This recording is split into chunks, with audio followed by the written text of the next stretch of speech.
la fuerza que tiene la Europa sobre América.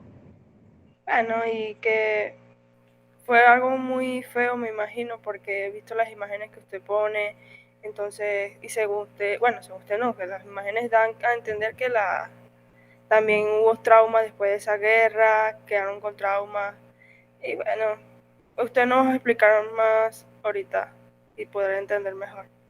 Bueno, sí, lo que interesa es que ustedes manejen una formación básica, ¿no? Un diagnóstico que uno hace previamente con la asignatura para entender un poco qué tienen ustedes qué entienden ustedes que fue la Segunda Guerra Mundial, o la primera, o las guerras que hemos presentado a lo largo de esta asignatura lectiva.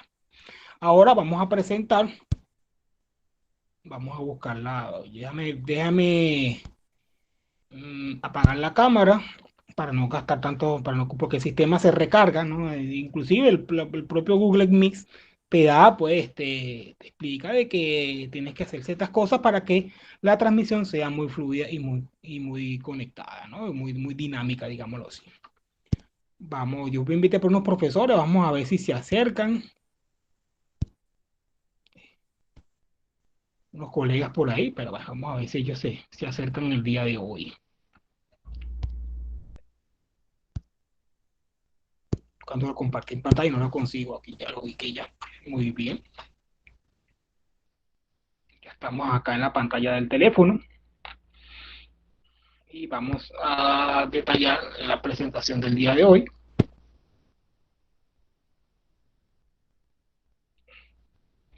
Ya se está viendo, tarda un poquito. Inclusive el internet de casa de mi mamá está un poco lento. Tiene sus días, ¿no? El internet acá en Venezuela tiene sus días.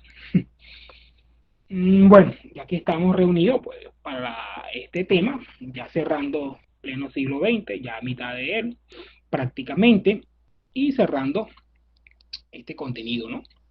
Que tiene que ver con la Segunda Guerra Mundial, fin de la supremacía de Europa y su impacto en Venezuela. 1938-1945, ¿no? Yo coloco bueno, esas fechas son las que se transmiten. Uno coloca el 37, otro coloca el 39, pero en fin, este conflicto arranca con la invasión de Japón a China. Bueno, comenzamos. Buenos días a todos. ¿En qué consistió este fenómeno? Pues aquí estamos viendo que algunos sostienen de que tres eventos bélicos que enfrentaron los europeos entre 1860 y 1945. Pues algunos lo ven como varios conflictos dentro de una misma guerra, ¿no? Aquí lo está explicando muy bien, destrucción humana, económica, evidentemente, las secuelas de la guerra, y también trajo consecuencias revolucionarias, ¿no? Se imponen modelos políticos dominantes, totalitarios, hay crisis, ¿no? Hay rearmes, hay mejoras, hay muertes, poca población aumenta, ¿no? Entonces eso va consigo, ¿no? Este Junior Report de la Vanguardia, que es una prensa digital, nos dice que la Segunda Guerra Mundial, aquí está la periodificación, porque como le expliqué, 39 con la invasión de Polonia por parte de los alemanes y el año 45 con las detonaciones de bombas atómicas en Japón. Enfrentan a dos países, el peor conflicto de la historia bélica, ojo, lo más terrible, ¿no? Hasta los momentos, y más de 100 millones de soldados de una veintena de países participaron, hasta venezolanos, ¿no? Participaron, ¿no? Son lo que quedó de la guerra. Muchas veces ahí en Europa, en Norte de África, en Asia se consiguen vestigios arqueológicos de la guerra, ¿no? La Segunda Guerra Mundial explicada prácticamente a través de mapa conceptual. Esto va a ser muy breve. La primera, segunda, el acceso al totalitarismo, la expansión alemana hacia Hungría, hacia Austria, hacia Polonia, y los países del eje y los países aliados que participan en este conflicto mundial. Otra cosa que también quería explicar, y para que entiendan ustedes, ¿no? Que la guerra también tiene generaciones, tiene procesos evolutivos.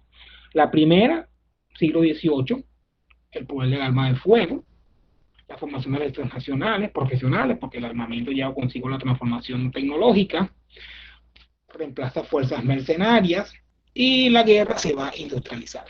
Napoleón pues lleva consigo, recuerden, las escuelas militares con influencias en matemáticas francesas, evidentemente, de matemática, geometría, cálculo presente en las fortificaciones, en la artillería y otras ramas especializadas del arte de la guerra, ¿no? La guerra de los 7 años fue un conflicto bastante interesante. De esa época, muy significativo, una especie de una primera guerra, digamos, mundial, pues, ¿no? Tiene ese contexto, ¿no? La segunda generación, pues, ya la industria y la mecanización de la guerra, grandes capacidades, pues, ferrocarriles, aparecen los camiones, buques, ¿no? Ya lo expliqué, fuego certero y mortífero, la ametralladora, que tanta baja ocasionó la Primera Guerra Mundial y tiene su cúspide en la Primera Guerra o la Gran Guerra de comienzo del siglo XX. Tenemos una tercera generación, se inicia con la famosa Guerra Relámpago o Blitzkrieg en alemán, velocidad y sorpresa, tanques, aviones, infantería, interrupción del almacenamiento logístico, casos, Segunda Guerra Mundial, Guerra de Corea, Guerra de Vietnam y la Guerra del Golfo. Bueno, te puede entender como una tercera generación, ¿no? Y las armas también van evolucionando, ¿no? Y la última, o la cuarta, que sostienen muchos teóricos, muchos autores, ¿no? Es la categoría que emplea Van Link en el año 89. Dice que es el uso de fuerzas irregulares, ya no una fuerza regular, como hemos conocido, como en la Primera y Segunda Guerra Mundial. Se usa el terrorismo, el crimen organizado, los ataques cibernéticos, el ejército de troles, book y fake news, ¿no? Lo que estamos viendo constantemente en las redes sociales. Hay laboratorios encargados de procesar información, de crear contrainformación, de crear rumores falsos. Y eso pues nos tiene constantemente y también el uso del teléfono también ha representado cambios políticos, ¿no? Como pasó en Egipto con la famosa primavera árabe. Conflicto de Colombia, la guerrilla colombiana, la guerra contra los narcos, también en México, la guerra de Afganistán contra los soviéticos, y Somalia y otros conflictos pues que son de lo que se puede catalogar de una cuarta generación. ¿Quiénes se enfrentan? Pues los países del eje y las potencias aliadas. Y los países del eje están representados por Alemania nazi, Italia, Japón y sí, estos tres países, entre otros que también estaban los rumanos también, los españoles de alguna manera apoyaron a los nazis, ¿no? España franquista. Y los aliados, la Unión Soviética, Inglaterra o la Gran Bretaña y los Estados Unidos. Los principales líderes, ¿no? De la Segunda Guerra Mundial. Acá tenemos a el emperador Hirohito, sobrevivió a la guerra, murió en los años 90, creo yo. Hitler murió en el 45, Benito Mussolini en la Italia fascista, colgado, bueno, ejecutado y colgado, ¿no? Su cadáver. Frank Delano Roosevelt muere de una enfermedad que lo aquejan, ¿no? Estadounidense, Joseph Stalin, líder totalitario de la Unión Soviética, que se incorpora del lado de los aliados, y Winston Churchill, hombre de hierro, pues muy interesante cómo trabaja la Segunda Guerra Mundial en el esfuerzo bélico, perdón, de la Gran Bretaña. Aquí tenemos esta guerra, ¿no? En varios escenarios mundiales. Vemos acá donde se luchó más que todo, ¿no? Norte de África, vemos Europa, la famosa batalla del Atlántico que nos tocó de alguna manera, en Asia, sudeste asiático, al sur acá de África, ¿no? Varios puntos donde las guerras se dio con mayor intensidad. La Blitzkrieg o la guerra rápida, pues estamos viendo que es el uso del blindado, el tanque de guerra, que en la Primera Guerra Mundial no tenía tanta simpatía, pero en la Segunda fue una fuerza bastante determinante, ¿no? Esta guerra relámpago se caracterizó por la sorpresa, el choque, más el movimiento, ¿no? Los nazis combinaron la aviación y los blindados, ¿no? Aquí tenemos la aviación, los famosos Stuka, cazas bombarderos en picado. Vean aquí esta imagen de cómo era el avance de esta guerra rápida, o la Blitzkrieg alemana, la aviación, tanques, comunicación y el avance de la infantería. La masacre de Katyn, ante la invasión alemana, se produce una masacre bastante terrible en Polonia. La Unión Soviética no reconoce esa matanza hasta el año 92, que ya no se llamaba así, ¿no? La NKVD, que fue una fuerza policial soviética bastante terrible, después se llamó la KGB, creó tribunales especiales. Los polacos de mayor peso político, grandes oficiales, artistas intelectuales recibieron pues un balazo en la nuca o fueron fusilados metódicamente. Se descubrió pues grandes, digamos, a través de excavaciones, pues muchos cadáveres, ¿no? Los polacos, lejos de resignarse, continúan reclamando justicia. Polonia sufrió pues, por los nazis y también por los soviéticos, ¿no? Ellos tuvieron una guerra antes con la Unión Soviética ante la Segunda Guerra Mundial, ¿no? Los polacos de verdad que han sufrido mucho con los totalitarismos, ¿no? Lamentablemente. La aviación alemana, los Messerschmitt, caza alemán de gran versatilidad, muy modernos, muy veloces. El Spitfire, que le hacía la competencia al caza alemán Messerschmitt, caza monoplaza de la Royal Air Force, y fueron producción en gran cantidad, ¿no? Hasta los Estados Unidos tuvo muchos países se suministraron de este tipo de avión. Otro protagonista también de la guerra aérea eran los bombarderos estratégicos. Ciudades alemanas fueron bombardeadas con estos aparatajes y el año 21 comenzó a entenderse este paradigma. Las Luftwaffe bombardeadas sobre Londres. Estos son los Handley Short de fabricación inglesa y eran pues los bombardeos pues ocasionaban daños morales, no dañaban la moral de la población, generaban mucho miedo y mucho terror de morir pues prácticamente por una bomba, ¿no?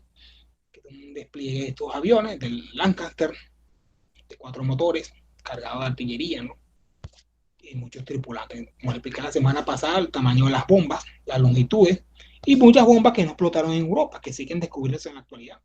Han descubierto muchas, llegan los especialistas en bombas y la desarman, ¿no? Para que evitar daños mayores. Pero muchas de ellas no explotaron, quedaron pues escondidas para la reconstrucción de Europa. Este es el Heinkel 111, bombardero mediano, alemán, año 35, claro, también hicieron bastante estragos en Inglaterra con los bombardeos nocturnos y diurnos, ¿no? Que se hacían constantemente a la Luftwaffe.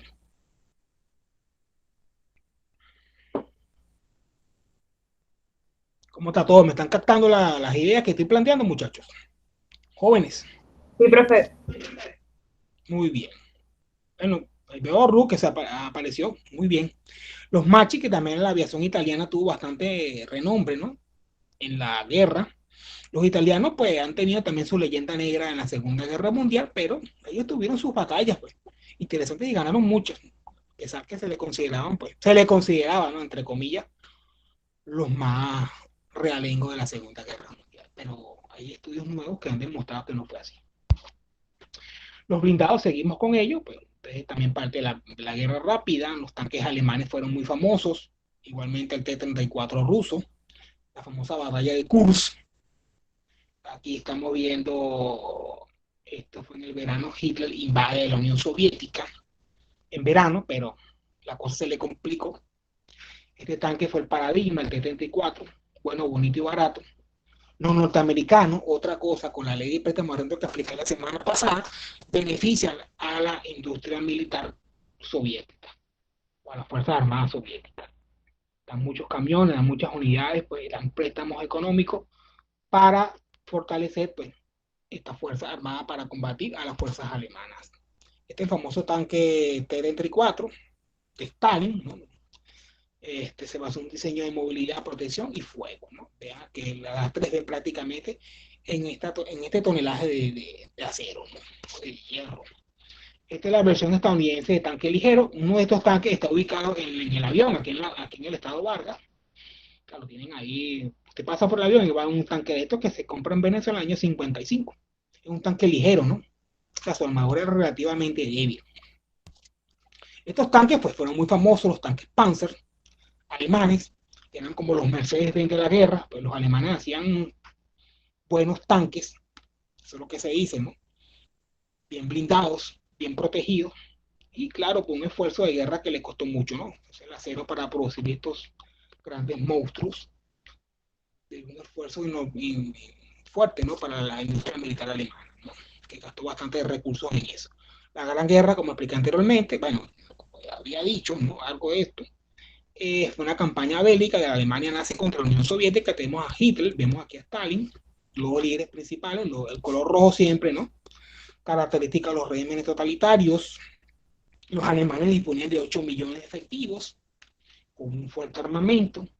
Esta gran guerra, pues, fue de alguna manera, pues, defensa del Ejército Rojo, que eran las Fuerzas Armadas Soviéticas. Y dentro de la Unión Soviética habían rusos, ucranianos, bielorrusos, armenios, y muchos de ellos no hablaban ruso, contra las fuerzas nazis. Recuerda que la Unión Soviética fue la unión de estas repúblicas bajo el los españoles también estuvo bastante complicado por el invierno, temperaturas superiores a los 30 a 40 grados bajo cero. Imagínense combatir en esas condiciones, te congelaba. Acá, pues una cosa era el verano, otra cosa era el invierno. En el invierno, pues las temperaturas eran muy bajas y los hombres se congelaban. También las mujeres, las francotiradoras, ¿no? Eran muy utilizadas también por las fuerzas rusas y de mucha propaganda también. Las mujeres del combate, bueno, algunos tienen otras razones, supuestamente unos las utilizaban para otras cosas, pero las mujeres también combatían en la Unión Soviética, apoyando el esfuerzo de guerra de Stalin contra los nazis. Los horrores también, muchachos, no todo solamente es armamento, también es muerte, destrucción, colapso, dolor, ahorcamiento, ¿no? Son imágenes de la época, ¿no? Donde refleja pues, los avances de las fuerzas, tanto alemanas como soviéticas, el que contaba con los bandos por sufrir las consecuencias de ser fusilado o de ser o de ser ahorcado, ¿no? Que era lo más barato para no gastar balas. Y otro punto también en esta guerra es la guerra del desierto, que se da en el norte de África, los alemanes buscando combustible, igualmente los italianos, se enfrentan a los ingleses, después se incorporan los estadounidenses. Vemos aquí imágenes de la guerra del desierto en el norte de África. Tanques, aquí tenemos el mariscal alemán Erwin Rommel, muy famoso, general, pues oficial alemán muy condecorado y muy respetado bajo el alto mando militar alemán, ¿no? En este caso. Aquí en esto africano 1942, vean aquí lo que constituyó esta campaña. Recuerden que África estuvo dominada por fuerzas, dominada por estos países como Inglaterra, Francia, España, ¿no? Y Italia también tuvo su participación. Alemania inclusive tenía colonias en África, ¿no? Y este fue un continente donde se produce mucho petróleo y el esfuerzo de guerra durante la segunda se caracterizó por el consumo de combustibles. Otro elemento que se da también dentro de esta imaginario de la guerra, ¿no? Es el uso de que los nazis tenían tropas indias, africanos, que estaban del lado de los alemanes, ¿no? Por ejemplo, estos indios estaban en contra de los británicos. Inglaterra fue dominante de la India por muchos años. Y aprovecharon ese descontento. Esta es una imagen que está explicando un poco lo que significaba esta presencia de extranjeros dentro del bando alemán, de las fuerzas alemanas de la Wehrmacht. Habían polacos, había rumanos, búlgaros, africanos, musulmanes, indios, entre otras nacionalidades o culturas. Ahora la guerra de los océanos, esto sí nos va a tocar de alguna manera más hacia nuestras costas venezolanas. Vemos aquí la batalla del Atlántico, que fue la más larga. Esto era cortar el suministro de Inglaterra, con bases en Noruega y la costa francesa. Estos humanos salían de Francia. La famosa manada de lobos, que era una operación que encabezó el mariscal Dennis, el almirante Dennis, perdón. Los famosos submarinos, pues con motor diésel eléctrico, y el snorkel fue un invento del 43 para que permitía navegar una superficie determinada bajo el agua y podía reabastecerse, ¿no? Recuerden que navegar pues, bajo el agua con motores diésel es delicado y la tripulación puede sufrir problemas con los gases acumulados del motor. Este es un corte esquemático de los submarinos alemanes, el tipo B, el tipo 7, perdón. Tiene unas características muy técnicas de él, armado con ametralladora, tubo lanzatorpedos y unos cañones. Claro, son versiones que van cambiando, ¿no? Uno tiene un cañón de proa, otro no lo tenían, ¿no? También depende también de la configuración de los astilleros alemanes. Recuerden que el cañón, pues, era un armamento importante, subían a la superficie y terminaban de hundir una embarcación. Pero los torpedos se acababan también. Y había que pensarlo mucho para lanzar un torpedo. Y la precisión de ellos, ¿no? A la hora del combate naval. dentro de un submarino alemán. Hay museos en Alemania. Bueno, pues en Alemania hay esos submarinos que sobreviven a la guerra y lo utilizan como museo para que la gente sienta el pasado, ¿no? Entonces, las instalaciones eran un espacio reducido, muy pequeño, tripulación pues metida pues en esas condiciones de hermetismo, entre otras características propias de los submarinos de la época. Imágenes de la época, el acorazado alemanes muy famoso y los submarinos U-Boot alemanes. Estas son imágenes de la, bueno, digamos, como información de la época, ¿no? Del impacto de los dirigibles, que se utilizaban mucho en la observación para cazar submarinos. La armada alemana, perdón, japonesa, también que se caracterizó por un gran tonelaje, la famosa clase Yamato y su buque gemelo, el Musashi, ¿no? Un acorazado muy pesado y fuertemente armado, ¿no? Estos barcos lo hundieron en el 44, que fue el Yamato, lo hundieron, pero era el orgullo de la Armada Imperial Japonesa.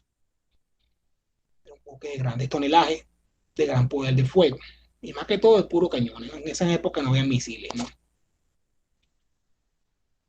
Y los estadounidenses tampoco se quedan atrás. La clase Iowa, de la Armada estadounidense, ¿no?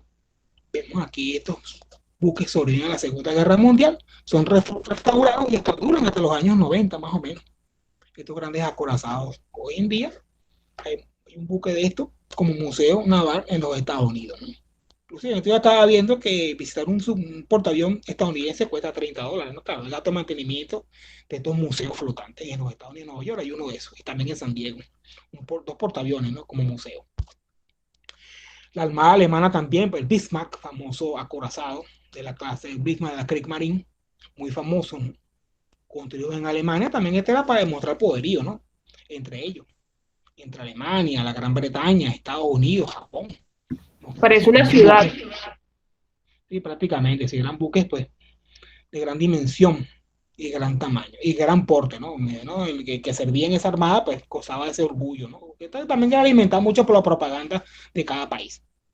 En esa época no había televisión, había radio, pero se había cine. Y la gente se informaba a través de los noticiarios. Por eso es que yo le coloqué la propaganda, el Capitán América, el Superman, que fueron héroes, ¿no? Contra los villanos que azotaban a los Estados Unidos. El Capitán América se enfrenta a la Alemania nazi y a los japoneses. Aquí estamos viendo los japoneses, ¿no? Superman, el héroe, ¿no? Porque eso también había que culturizar, pues, a la población, ¿no? De quién era el enemigo, ¿no? En esa época había muchos espías, muchos sabotajes. Y estas son propaganda, también el uso de imágenes. Vean el impacto de las imágenes. Vemos acá las fuerzas japonesas, alemanes e italianos. Creo que están italianos.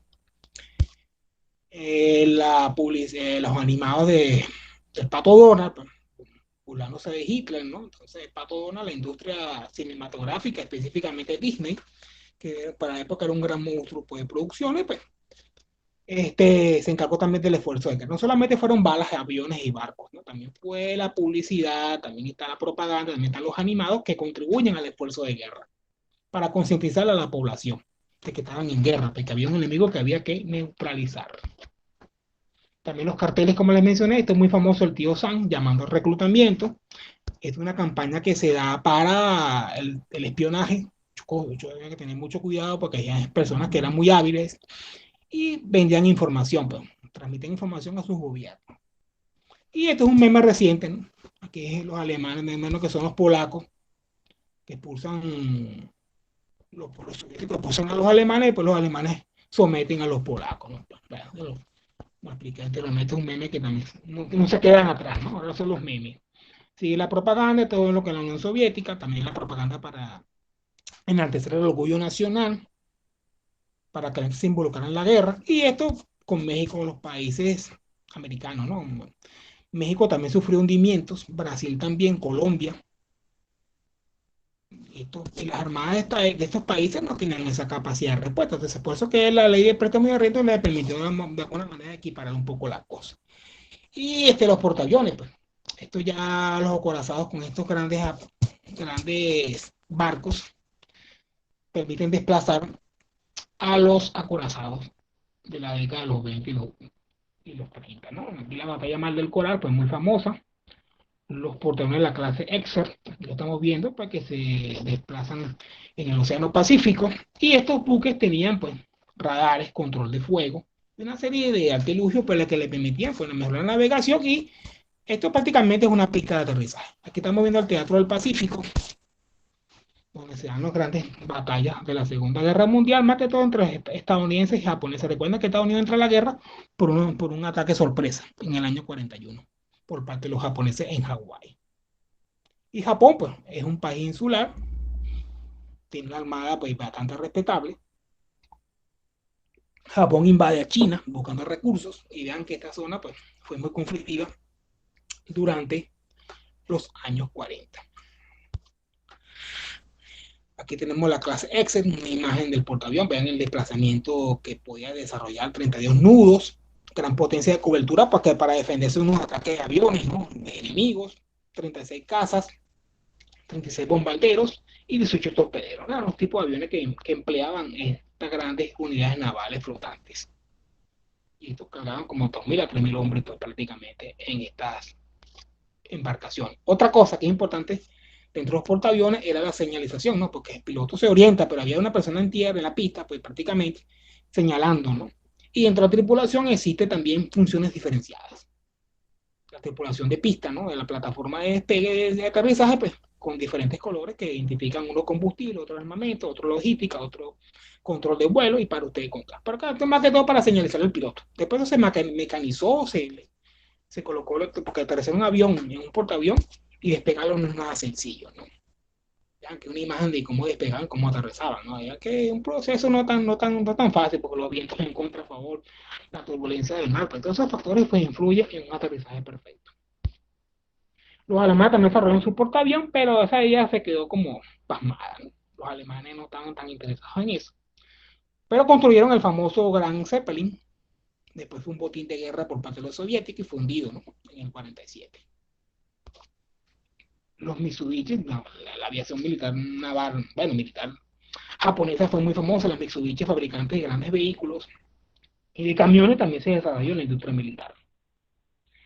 Y estos los famosos portaaviones japoneses que la mayoría no se dieron en la Segunda Guerra Mundial, fueron hundidos en la batalla de Midway y otras batallas navales, ¿no?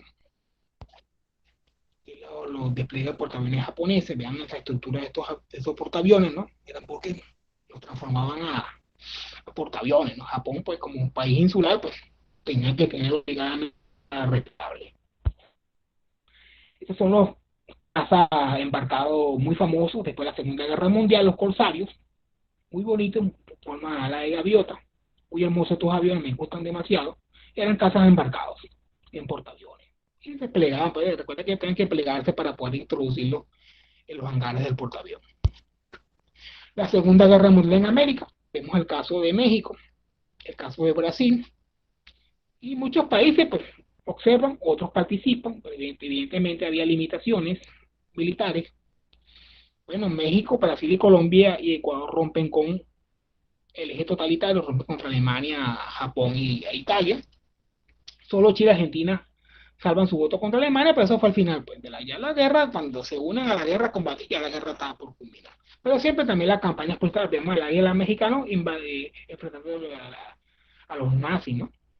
El esfuerzo estadounidense con el charro mexicano, ¿no? Para enfrentarse a la potencia del eje. Brasil también envía tropas a la Segunda Guerra Mundial, manda más de 25.000 hombres a combatir a suelos europeos del lado de los aliados. Estas son las forcas expedicionarias brasileñas. Y todavía quedan bastantes que fueron a esa guerra, ¿no? Ya están viejitos ya, pero todavía quedan por ahí personajes que participaron, héroes de veteranos de guerra, pues, digámoslo así. También los mexicanos mandan un escuadrón de cazas de P-47 Thunderbird que van a Filipinas a apoyar a los estadounidenses en el esfuerzo de guerra. Y la guerra también tuvo estos países participando. Bueno, ¿y cómo afectó a Venezuela? Bueno, recordemos en la clase pasada que hunden el Pedernales, hunden el Monagas, la presencia de más de 80 buques submarinos alemanes en el Caribe, la operación Neuland. Estados Unidos está de cerca pendiente de esto, la isla de Paria, el Golfo de Paria, perdón, y recuerden que tenía una base naval ahí, ¿no? Aeronaval, muchos convoyes, la isla de Patos, Aquí se dan pues varias cosas interesantes, ¿no? La Blanquilla, la isla de Blanquilla, el bombardeo de la isla de Pato y el cañón general de Urdaneta. Claro, fueron hechos de armas que de alguna manera nos afectaron, ¿no? Venezuela pues no tenía esa capacidad operativa, muchachos, ya lo hemos explicado ya anteriormente. Los famosos Real Urdaneta, que eran los cañoneros que tenían la armada venezolana, pues, y estos ayudan a rescatar la tripulación de los buques que fueron hundidos en febrero de 1942, que llevaban suministro de petróleo a la refinería de Aruba. Otro incidente pasa también con buques alemanes que eran los mercantes. Esto fue a comienzos de la guerra, años 40. Vemos acá, ¿no? Estos buques de bandera italiana y bandera alemana. Y estos tripulantes se refugian en Puerto Cabello, ¿no? Pasan años inclusive. Algunos se naturalizaron prácticamente, se casaron y dejaron pues su descendencia, ¿no? Y Venezuela mandó una actitud de neutralidad, ¿no? No se quiso meter en ese paquete. Porque estos barcos estaban como decomisados, ¿no? Los aliados le exigían que los estadounidenses, más que todo, ¿no? Los ingleses, pues, ¿qué pasaba con estos buques? Esto fue otro incidente bastante interesante, que recuerden que Francia fue invadida por los alemanes, pero había una parte de la Francia libre que no quería someterse al dominio alemán. Y recuerden que Francia tenía una base, tiene colonias en el Caribe, específicamente en Guadalupe y Martinica. Y ahí se da otro accidente, ¿no? Con un buque italiano. Esto después, hay unos buques que la tripulación no está contenta, lo queman, lo destruyen. Y este es un barco que está hundido allá en Puerto Cabello, en la isla larga, ¿no? Que, bueno, ya no hay que dar nada porque eso se va oxidando bajo el agua, ¿no? Se forma parte también del ecosistema marino de esta zona. Aquí se practica mucho buceo, pero estos buques fueron restos de la guerra en Venezuela. Pues sus tripulaciones muchas veces, para no caer pues rendidos, pues lo quemaban los barcos o los hundían, pues, a propósito. Bueno, aquí está lo que significó la operación Nebula con los tanqueros atacados, ¿no? Me los nombres de los tanqueros, pues, son bastantes. Los submarinos alemanes, más de 80, tuvieron pues bastante actividad pues, en el Caribe, ¿no? Eran desastres, ¿no? Porque eran buques, pues muchas veces se escoltaban con buques militares. Pero pues los buques alemanes tuvieron sus estragos en el año 42, donde hicieron mayor pues hundimientos. Después de eso fue no tan bien para los alemanes, ¿no? Porque los avances también fueron mejorando en materia de detención y hundimiento de submarinos alemanes. Este fue un as de la Armada Alemana, von Reichardt. Bueno, supongo que hundió bastantes buques, ¿no? Y se considera un héroe también nacional, como Rommel, ¿no? Entonces también la propaganda alemana hacía mucho hincapié, ¿no? Con esto. Ay, ya se me configuró esto. Ya voy, muchacho.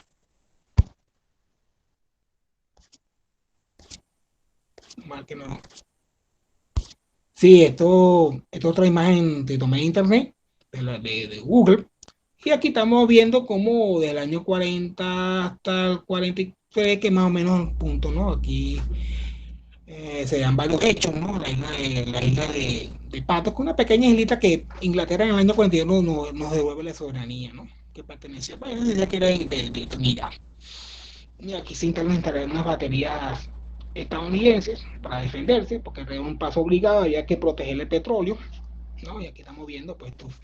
Y también hay varias fuentes que sostienen de que 7 aeronaves de los Estados Unidos pues fueron derribadas. Y también varios submarinos alemanes fueron hundidos, ¿no? Pues, esos son, bueno, según la fuente, ¿no? Se dice que muchos aviones fueron derribados y también muchos submarinos alemanes fueron hundidos en nuestras costas. Habrá que hacer un equipo de investigación en buceo para determinar si es verdad o realidad, ¿no? Pero evidentemente desde que hundieron, los hundieron, ¿no? Este es el torpedo, pues el armamento preferido de los submarinos, cómo se instalaban, la cámara de torpedo, y también los torpedos se utilizaban en aviones para atacar a los buques. El mecanismo, cada potencia desarrollaba un torpedo más sigiloso, menos costoso y que sean efectivos. Pero vean el tamaño de los torpedos, esto es menos que la isla de Curazao o de Aruba, se consiguieron esto y había que detonarlo, ¿no? Porque muchas veces la gente los veía, empezaba a darle martillazo o el peligro que representaba eso, ¿no? Unos niños que se consiguieran eso y y eso generaba pues un terrible episodio. Otra cosa, el partido nació en Venezuela, no tampoco voy a tener mucho en él, simplemente para que vean que Vicente Quintero dice que la historia nos enseña con los fines más sublimes que la historia nos enseña que los fines más sublimes se visten de rojo sangre. Vean el rojo sangre que utilizan los soviéticos, pero lo que utilizan los nazis que también utilizan los soviéticos, ¿no? Ese color rojo siempre le encanta a los procesos, a los partidos totalitarios, a las fuerzas totalitarias, ¿no? A los regímenes totalitarios. Bueno, que estamos viendo que el interés nazi por el índole ibérico y petrolero, el partido nazi con el Club Deportivo Alemán, este partido poco a poco se va ramificando, se va mejorando. Y aquí estamos viendo ya, los nazis estaban presentes en el país. Claro, evidentemente para la época era una forma de gobierno más, ¿no? Después de la guerra comienzan a atacarse, pero después, en plena guerra, pues ante la guerra, mejor dicho, pues era una simple expresión política, ¿no? Que se veía, pues, para mucho. Hay una película venezolana, se la recomiendo, venezolana colombiana, que trata un poco de ese espionaje en Venezuela. De Venecia, esta película no está en YouTube, solamente están los cortos, pero te explica un poco esta guerra de espionaje. También los japoneses sufren también algo, que los japoneses tampoco se han trabajado, los japoneses más que todo estuvieron en Brasil y Perú y México, pero había presencia japonesa, ¿no? También había muchas leyes nacionales del país que no le permitían la inmigración de japoneses y chinos.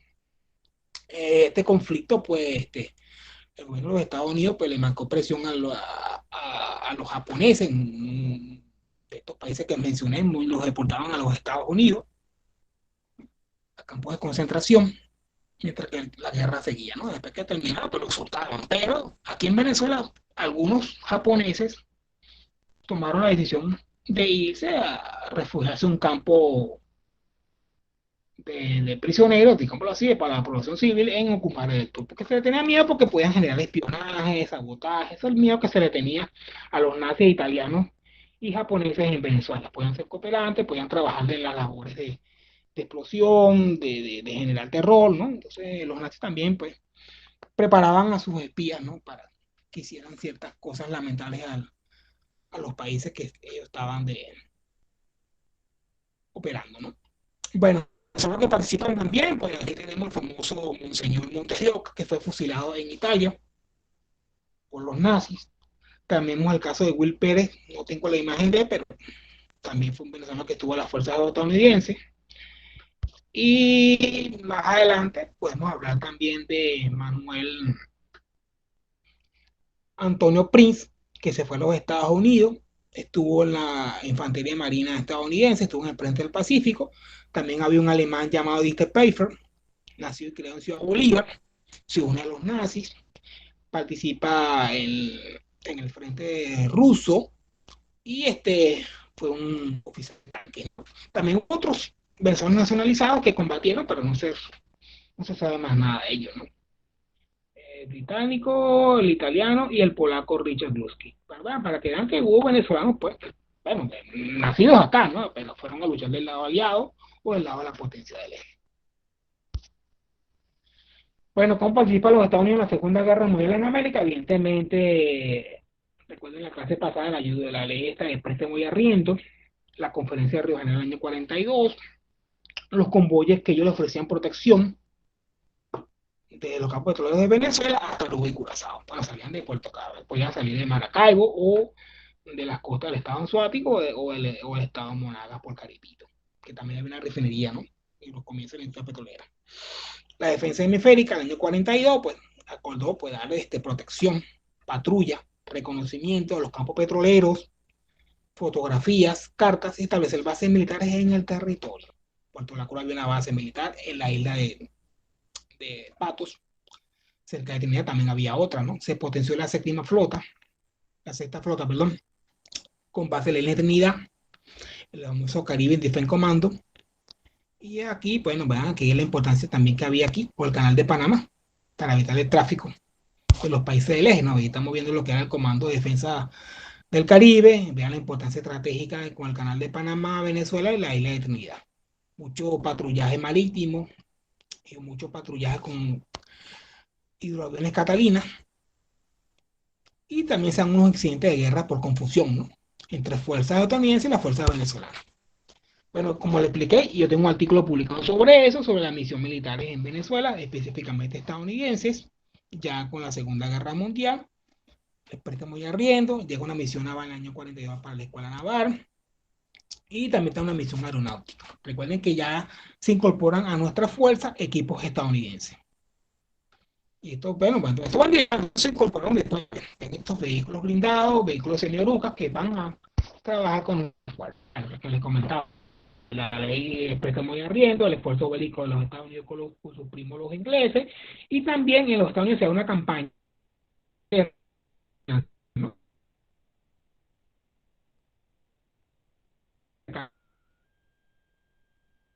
El esfuerzo estadounidense.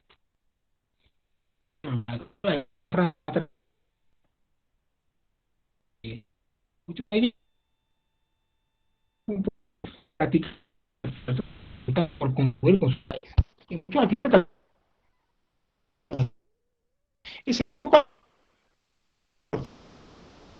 aquí había muchos incidentes armados por la falta de comunicación, de repente no manejan el mismo idioma.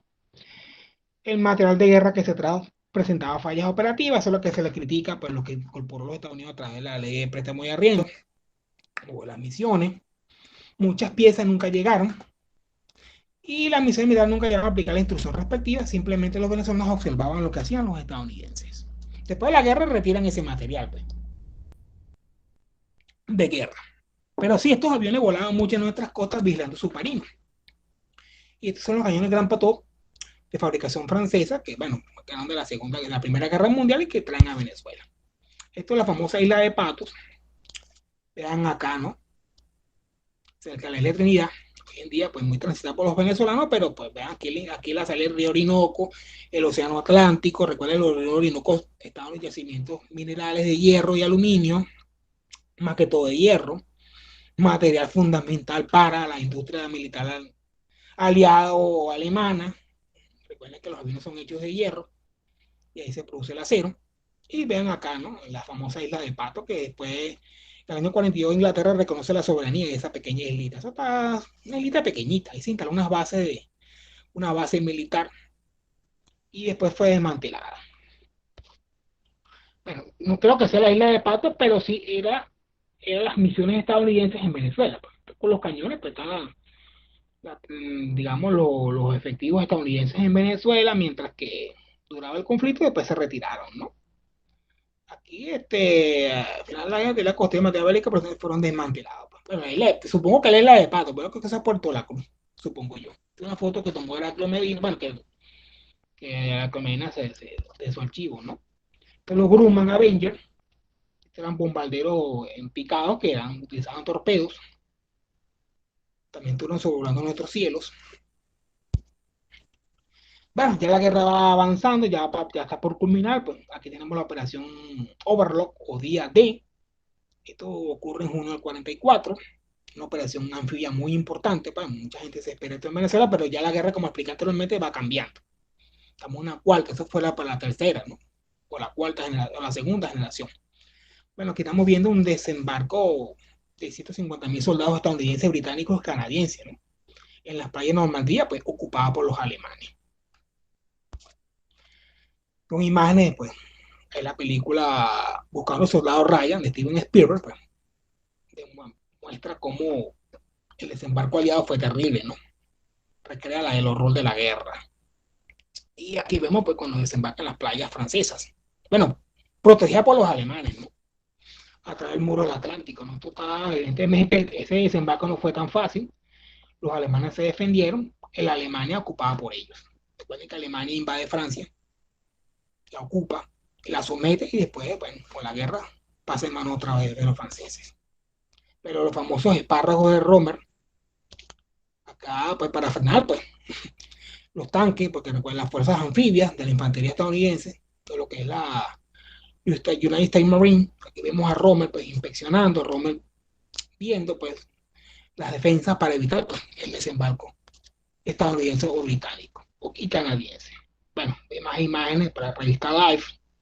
Publica, pues, el desembarco de jóvenes de 18 años que van a morir a las playas de Normandía, ¿no? Esas son playas muy frías. Y en esa época, pues, para el desembarco, pues, había problemas logísticos y también problemas atmosféricos. Pero bueno, al final, pues, decidieron desembarcar. Otra cosa que al final de la guerra ocurre en la película Jojo Rabbit, habla un poco de eso, que le mostré a los estudiantes, de estos jóvenes fanáticos, que eran ya los años 30 fanatizados, muchos muchachitos de esto, pues que se convirtieron en almas terribles, ¿no? Que no querían dejarse vencer por las fuerzas aliadas, ¿no? De las juventudes eterianas, las niñas y los adolescentes o los jóvenes, pues sometidos al adoctrinamiento nazi, ¿no? Y le costó mucho a los aliados, pero estos jóvenes no se dejan atrapar tan fácilmente. Estaban fanatizados, ¿no? Con el régimen nazi. Ya lo último, pues, de la guerra, los alemanes utilizaron a los ancianos y a los jóvenes, ¿no? Que no tenían más hombres, pues, en pie. Pues ya la mayoría, pues, había muerto en combate. Y está aquí, ya jóvenes, vemos imágenes de jóvenes, aquí los soldados argelinos que estaban luchando del lado de francés y estadounidense, perdón, también, pues, llevaban los prisioneros. Esto es lo que significó el desembarco en las playas de Normandía, pues varios puntos. Para eso también fue una guerra de engaños también, ¿no? Donde iban a desembarcar por un lado y iban a desembarcar por el otro. Pero pues el día de la operación, pues fue por estas playas que están acá. Esto estaba prácticamente lleno de fortificaciones defensivas, la famosa línea del Atlántico de Rommel, construida por trabajo esclavo. Y bueno, otra cosa importante de la Segunda Guerra Mundial son los inventos, el Ciclón B, gas terrible, armas incendiarias, la máquina Enigma, una máquina que no permitía el descifrar. Una película muy famosa donde un matemático inglés descubre el significado de estos mensajes encriptados. No era tan fácil de descifrarlo, ¿no? Estos estaban a bordo de los submarinos alemanes. Y eran códigos pues bastante complejos, bastante difíciles de descifrar. Otro también que aparece en esos tiempos, finales ya de la guerra, la aviación a reacción. Ya no eran motores a hélice, sino motores propulsados por flujo pues, de combustible. Y aquí estamos viendo pues los famosos Mercedes M262, los primeros cazas a reacción. Claro, comenzaron, fueron muy turbulentos, digámoslo, pues, por su práctica. Pero después, bueno, la tecnología y la innovación fueron adaptándolo. Pues. Y los P-51 Mutant, muy famosos también de la guerra, bien interesantes, utilizaban mucho por en la Segunda Guerra Mundial por la Fuerza Aérea Estadounidense, y después la Guerra de Corea también se utilizaron. ¿No? Otro elemento importante también son los cohetes, los B-1 y B-2, que eran bueno, misiles, pues, prácticamente. Von Braun fue un ingeniero alemán muy famoso, después pasa del lado de los aliados pues, para desarrollar la carrera espacial estadounidense, porque también los soviéticos y los estadounidenses buscaron también de tomar los mejores científicos alemanes. Pues. Estos pues se dispararon sobre Londres, se quedaron cerca de Francia y lanzaban esos ataques. Pero ya al final de la guerra ya no tenían mucho esfuerzo. Otro elemento importante es la bomba atómica. Aquí vemos a Einstein, que también se va a los de Alemania, porque vivió en Alemania y los nazis los persiguieron, ¿no? Que odiaban porque era judío. Y ese el proyecto Manhattan, vean acá este proyecto muy famoso entre los ingleses y los norteamericanos, o los estadounidenses, se desarrolla en Los Álamos, Nuevo México, bajo la dirección de Robert Oppenheimer, que también los científicos europeos muy famosos. Muchos de ellos huyen y se van del lado aliado, ¿no? Para construir la bomba atómica, en secreto, claro está. La bomba atómica pues se lanza en Nagasaki, Hiroshima, en agosto del año 45. Vaya, próximamente va a cumplir unos años más esto, ¿no? Esto fue terrible, ¿no? Aquí los japoneses se rinden rápidamente, no se querían rendir. Los japoneses pues les costó mucho rendirse. Tuvieron que lanzar dos bombas atómicas para que este país, pues, o esta población, o este gobierno totalitario se pudiera rendir. Esto es la famosa bomba lanzada por el Enola Gay, el Little Boy, se llamaba así, el uranio 235 enriquecido. Era el mecanismo que hacía explosión y vean pues el impacto que daba. Pues, la zona cero que prácticamente achicharraba o derretía, bueno, pulverizaba lo que se encontraba a su paso. Imagínense un viento de 800 kilómetros por hora con una temperatura de más de 4000 grados centígrados. ¿No? Imagínense ustedes. ¿No? El poder de fuego de la bomba atómica, no estamos hablando del armamento nuclear. Eso fue atómico, imagínense lo nuclear. Otra cosa que la guerra también ocasiona en los combatientes es el síndrome del estrés postraumático. En la Primera Guerra Mundial también se ve mucho eso. La histeria, la pasividad, el llanto incontrolable que va a la guerra, pues la apatía, ¿no? Y también el uso de drogas. La perventina de drogas los mantenía activos, los mantenía despiertos. Bueno, los convertía en zombies, ¿no? Y también la morfina. ¿Qué es la morfina? Era una especie de analgésico, bueno, para una granada te volaba la pierna, pues te inyectaban 3 4 dosis de morfina y te mantenían tranquilo hasta el momento, ¿no? Mientras que no lo pasaba. Pero la morfina, pues también la gente se hizo adicta a ese tipo de drogas.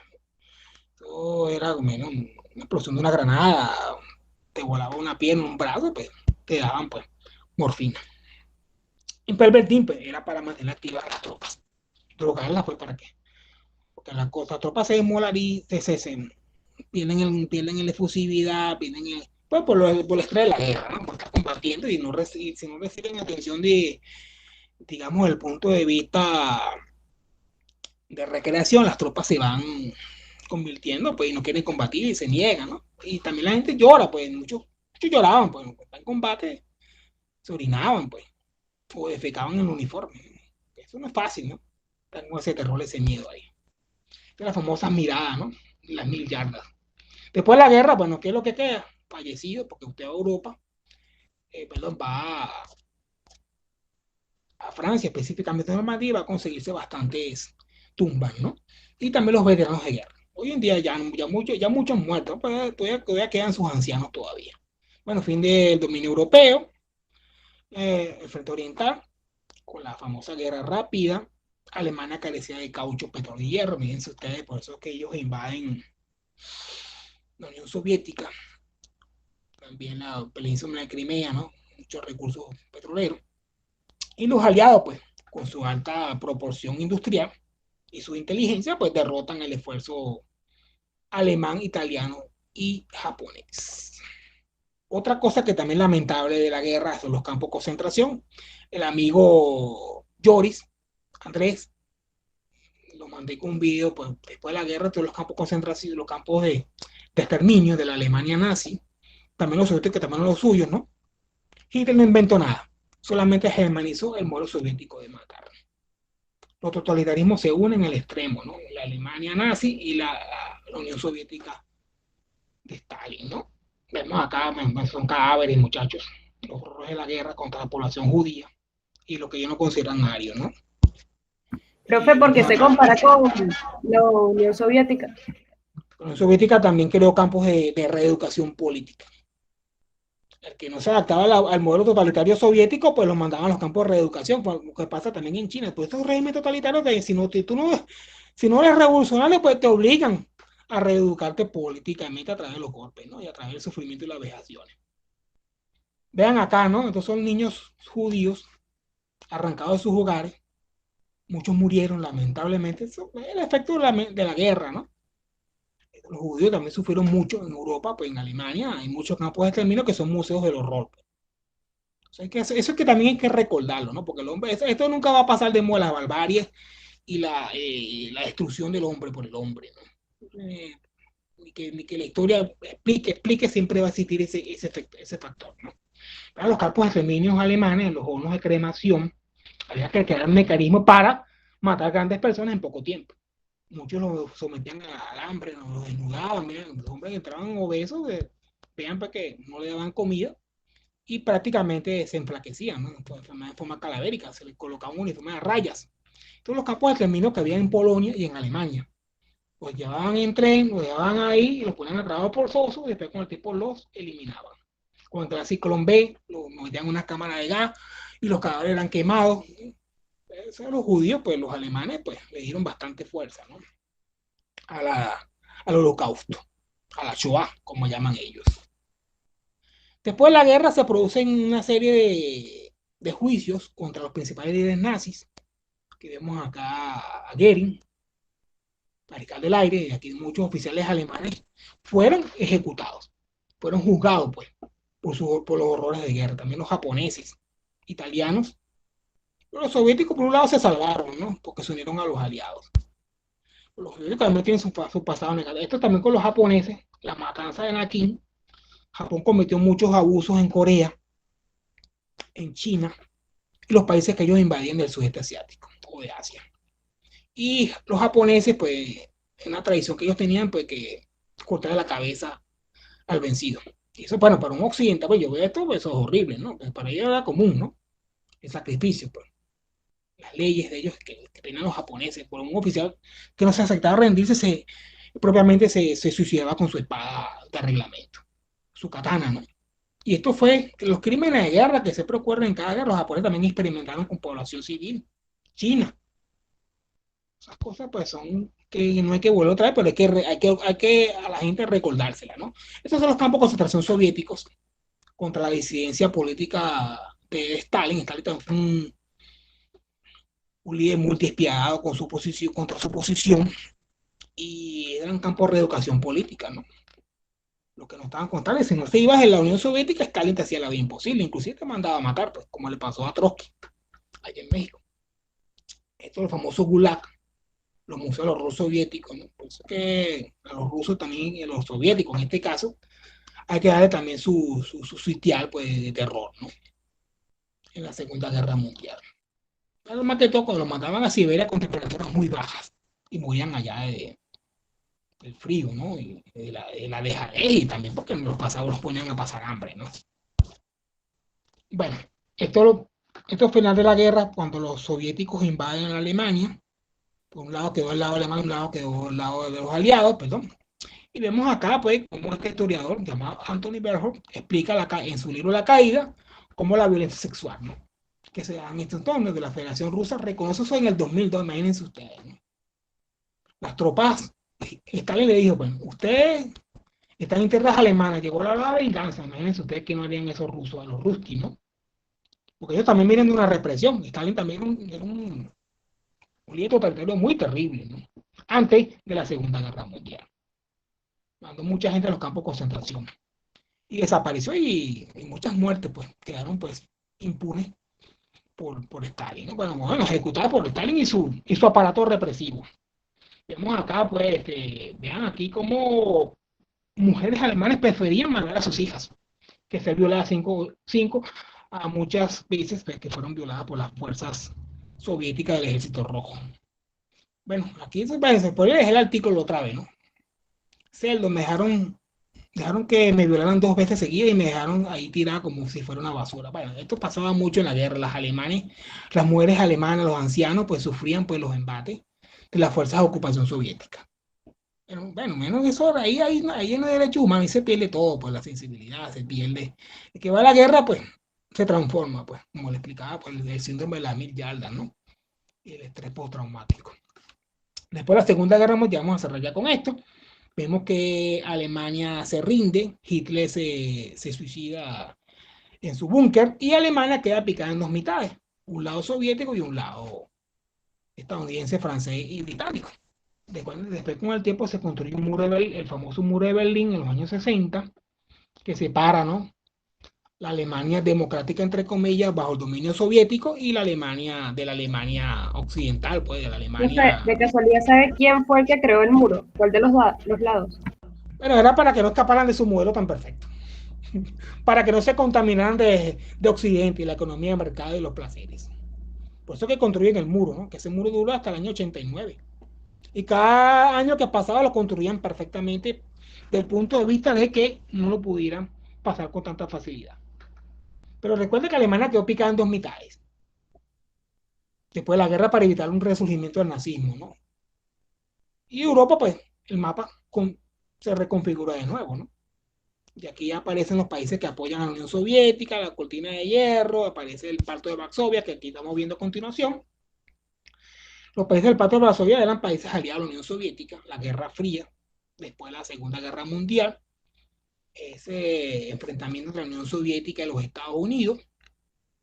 Y aquí, pues, la Unión Soviética lo ha tenido pues, patrocinando muchas guerras de guerrillas en África, menos Cuba, hasta Cuba, pues estuvo en Argelia, Cuba estuvo en Siria, Cuba estuvo en Angola en los años 60 y 70. Miren ustedes, porque los cubanos también tuvieron pues, su participación. Y las guerrillas, por ejemplo, en Colombia, no sé, en el Perú, Sendero Luminoso. Aquí en Sudamérica se caracterizó por que la guerrilla también tuvo en Venezuela en los años 60 y 70, con el apoyo soviético y cubano. Que las fuerzas venezolanas la neutralizaron fue otra cosa, ¿no? Pero la guerrilla de Cuba se encargó también de exportar bajo el apoyo soviético, pues Cuba era una base estratégica de la Unión Soviética en el Caribe para amenazar a los Estados Unidos. Eso fue la que constituyó la Guerra Fría, ¿no? Y vean acá lo interesante de esto, ¿no? Pues sea otro escenario, sean nuevos conflictos, ¿no? Desde el punto de vista político, económico, cultural, inclusive hasta la parte deportiva, de las Olimpiadas. También se da ese enfrentamiento, ¿no? Ideológico entre la Unión Soviética y sus aliados, contra los Estados Unidos y también sus aliados. Bueno, llegamos a la parte más, esta parte donde se ve cuántos muertos, cuántos murieron. Bueno, entre 40 y 50 millones, no hay cifras exactas, son estadísticas. Más de la mitad fueron civiles, vean las consecuencias. La guerra no solamente afecta a los militares, que deberían morir los militares nada más, sino que también da otros, otros giros, ¿no? Y aquí la Unión Soviética, su población disminuyó con esta guerra que tuvieron contra los alemanes, Alemania también y Polonia, como les expliqué, muchachos. La matanza de Katyn, por ejemplo, las ejecuciones, las deportaciones de judíos hacia los campos de concentración. Y los soviéticos y los alemanes, pues son los que fueron más. Y los alemanes, aquí estamos, estas son una infografía que yo tomé de la época, bueno, no de la época, sino analizando pues la Gran Guerra, la Segunda Guerra Mundial y otros conflictos también, como por ejemplo la Guerra Civil de China, que también fue terrible, la Guerra Árabe-Israelí, la Guerra Indochina contra la Francia, los nacionalistas vietnamitas contra la Francia y la ocupación fue también japonesa, bueno, eso también es otro escenario más. Pero para que vean pues que entre 40 y 50 millones de personas murieron, ¿no? Y mayormente eran civiles. Y estos campos, como les dije, campos de cementerio, pues que están en Europa recordando pues, a los caídos, ¿no? De esa Segunda Guerra Mundial. Y a manera de cierre, estamos viendo, ¿no? Que fue una continuación que culmina en el año 45, que había arrancado en 1870 con la Guerra Franco-Prusiana. Venezuela, México, Brasil, pues participan, apoyan el esfuerzo de guerra aliado. El hundimiento de los vapores Monaga, Penal y Tijuana. Aquí la gente, aquí venezolanos murieron. Bueno, varias gente murió pues en el hundimiento, ¿no? Se quemaron o se ahogaron. También el apoyo de Venezuela en la cooperación hemisférica del continente bajo los pisos de los Estados Unidos. También pero los Estados Unidos le exigió que controlaran a los alemanes e italianos a través de las listas negras de esta población para evitar pues saboteo, espionaje, quinta columna bajo la batuta estadounidense. Y después de esta guerra o este conflicto, las Fuerzas Armadas venezolanas pues comienzan a tener pues la influencia estadounidense. De la rendición japonesa en un barco de guerra de los Estados Unidos, Japón se rindió después de 2 bombas. Aquí la bandera soviética en Berlín, la ciudad alemana, los B-25 Mitchell, de fabricación estadounidense en la Fuerza Aérea Venezolana. Y bueno, después de la guerra la gente celebra, pues, muchos nacimientos también, ¿no? Lo que llaman el baby boom, después de los años 50. Que la guerra, 50 millones mueren, pero también hay que, a pasar los años, pues comienza esa etapa de nacimiento, ¿no? Los baby boom, que se llamó, ¿no? Después de los años 50. Y el progreso y la mejora de los estadounidenses y Europa, ¿no? Porque eso es un proceso largo. Después de la guerra comienza la crisis, otra vez reorganizarse, otra vez reconstruir, y bueno, para ustedes contar. Y los países se recuperan. Todas las fuentes consultadas que hemos trabajado a lo largo de esta presentación. Antonio José Delgado, tenemos a Luis Faraje, Carlos Hernández, que han trabajado el tema naval, y las fuentes digitales que tomé como referencia. Y el amigo también, muy famoso, Vicente Quintero, que trabaja el Tercer Reich en Venezuela, trabaja el espionaje alemán, ¿no? Y la película, la revista Historia, que ya no circula en Venezuela, que era muy buena, que tuvo un número dedicado a la Alemania nazi en Venezuela. Y bueno, los especialistas. Bueno, ahora sí nos vamos para la otra parte, muchachos. Gracias por su atención. Ya el tiempo me está, ya esta casa fue larga. Disculpen que fui rápido y fue breve. No me quise tener muchas explicaciones para que el tiempo fuera más productivo.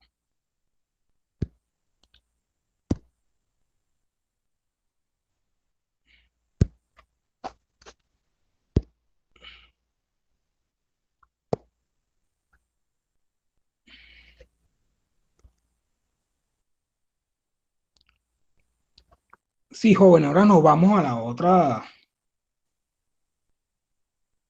al chat de voz de Telegram para hablar un poquito de la materia y finiquitar algunos elementos. Voy a tener la grabación en este instante